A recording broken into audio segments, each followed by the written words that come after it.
Hi ladies, it's Audrey here. I wanted to give you a brief example of what I'm looking for a presentation for you on you and your business. So I'm going to give you my story basically. And here we go. So my name is Audrey Groeschel and I am the owner operator of Goddess at the Grindstone. And my journey is pretty long, obviously, because, I'm 52, so, I've been working for a long time.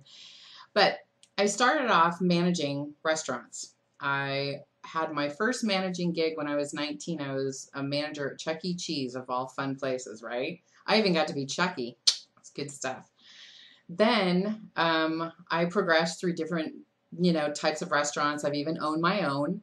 I was really good at it. It was definitely a really easy skill for me. I was able to run everything. I was organized. It was great. There were a lot of things that I didn't like about it, but it was really good money. And then my personal life fell apart and I became a single mom and I had to switch gears a little bit because I didn't want to leave my kids home. I was working 50, 60 hours a week. It was just terrible. And while the money was good, when you don't have anybody else at home, that's no good for your kids. So I was in therapy at that point because did a lot of that too. And she had someone, a friend of hers owned a massage school. And she said, "Oh, I think you'd be a great massage therapist." And I went, "Whatever, okay." So I went to talk to them and they said, "Yeah, that's great." And I went through the whole thing and I said, "Yeah, all right, I guess I'll do it." And I had to take my fingernails off and boy, did that suck. Let me just tell you, getting rid of my fingernails was like the worst thing ever. But I had to get rid of my fingernails and started the class. And the funny thing is, the first time I laid hands on anybody, the angels sang.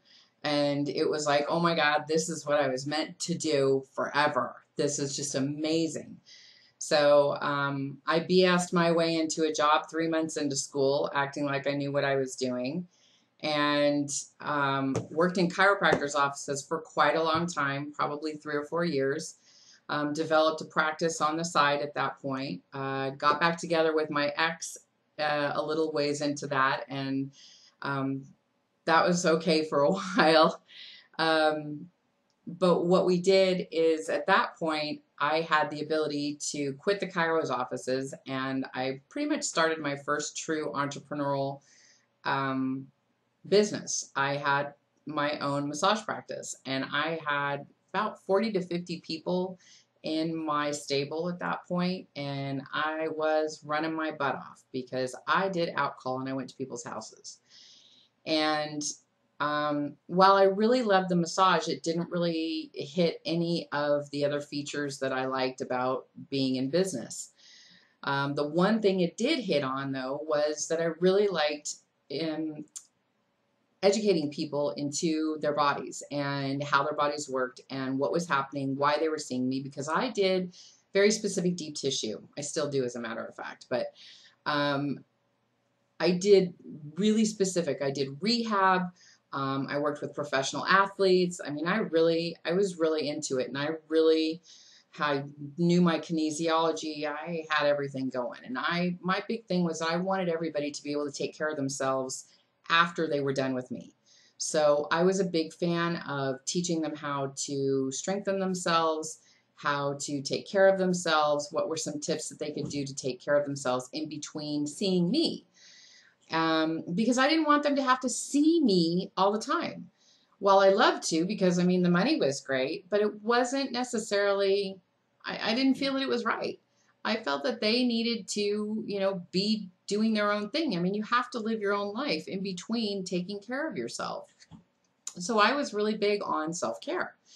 And I realized later on in that part of my career is that I was actually coaching people at that point, and I didn't even really know it.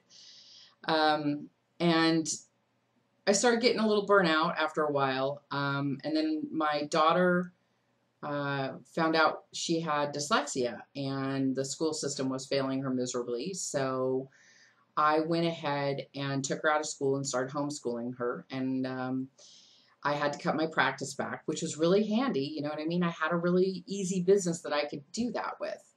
And then I found her school that was specifically for kids with dyslexia and got her in there, and it cost a bloody fortune, let me tell you.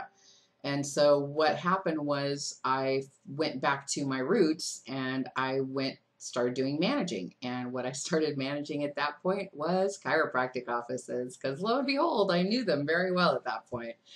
So then I went around and started organizing chiros, because they get into the business maybe to make money, but really, I mean, they're health practitioners all the way around. And most health practitioners don't have really good business sense. And I kind of had good business sense. So I had a history of it. So I helped get them organized. I put them on schedules and taught them how to, do anything from making sure payroll was easy to do to running, yearly um, yearly audits and things like that. So I helped them do a lot of things, and it was a lot of fun actually, because I got to go around to a whole bunch of different offices and work with a lot of different people. So that was fun. And then of course I got into the real estate thing, and that was just a bust for me because I'm not really a salesperson. I really didn't like it. Then I went through another series of different management things. I actually ran merchandise sales at the local arena here, the Honda Center where the Ducks play. And I did all of the transient shows that came through, and it was a blast. That was probably one of the favorite things I've ever done in my whole life. Not only did it hit on all my cylinders for management, it hit with reorganizing the whole program. It was just a train wreck when I took over, and I reorganized. I made it a lot more intuitive. I made it work a lot smoother and faster. I was also told that I was too nice and that I needed to be meaner to these people that were working for me, and all kinds of really fun stuff. My God, it was just ridiculous. But it doesn't matter because I absolutely loved it. It was a fabulous, fun thing to do. And I did little shows where we made $5,000 in a night, and I did big shows. We had a Hannah Montana show come through, and we did $400,000 in 6 hours time, and it was an adventure to say the least. But I had to leave because at that point I was 40 something, and that is a 20 something person job because you're running your butt, and you're running your butt for up to 16 to 18 hours in a day. So that was not for me. And so I went back to my massage because that's what I was still doing. I still had clients all through that time. And I realized then that I was coaching everybody. And I thought, well, why didn't I make that into a job? So I went to coaching school and I started coaching women, and I started doing personal coaching at first and not business coaching. And I realized that that didn't really fit me. I didn't really want to delve deeply into everybody's psyche and work on things like that. I really liked business, and that was my skill set. And so it transitioned into that, and it sort of transitioned several different times over the course. And then in the middle of transitioning, I realized I was all alone running my business, and it was very frustrating, and I was just ready to rip my hair out, because I went and talked to my mom and I say, Mom, can you help me? I need some I need some feedback. Can you tell me? And she would just look at my stuff and she'd go, oh, honey, it's beautiful. And I'd go, okay, that does me no good. So then I would go to my friends and they would pretty much pat me on the top of the head and go, wow, that's really cool what you're doing, Audrey. And it was like, okay, so there was nothing from them. And then I would ask my boyfriend, and God love him, but he would just go, honey, I don't understand what you're doing. So it was kind of worthless. So I'm sure everybody, well, maybe everybody's not, but Marie Forleo, Danielle Laporte, Chris Carr, all those people, the three of them are actually BFFs, and I had no idea. And they held they called it a holiday meetup or something like that online, where you could ask them just sort of open questions. And I asked a question of how do you find someone like you guys? How do I find my own group of women that that can be like my friends as well as business people. And like, how do you find them? And they said, well, go out and find them. And I said, well, okay. So I actually did. I went out and found some, and I posted in my local Facebook cities group, and I was inundated with women who were in the same boat as me. They wanted support, they wanted friendship, they wanted to be able to come together and just be women together. And so I started the group, and the first night I had 11 women show up, and I was shocked because I thought for sure no one would show up because, that's what you think. And then I had a bunch of women emailing me saying, can you do a daytime one too? So I did a daytime one. I had 9 people show up on a Wednesday morning, of all things. And then my next night when I had 22 women show up, and I was floored. So it wasn't a networking group, it was a support group. And it was amazing. It was truly blessed. And I have never been around so many women and not had that cattiness, that, I don't know, that icky, backstabbing, clicky, anything in the background. I mean, it was just simply amazing. And then I started creating that into a business. And the funny thing is, Goddess at the Grindstone came out of that. And I love the name, and it was just brilliant. Thank you to my friend Trina, who is just sharp as a tack.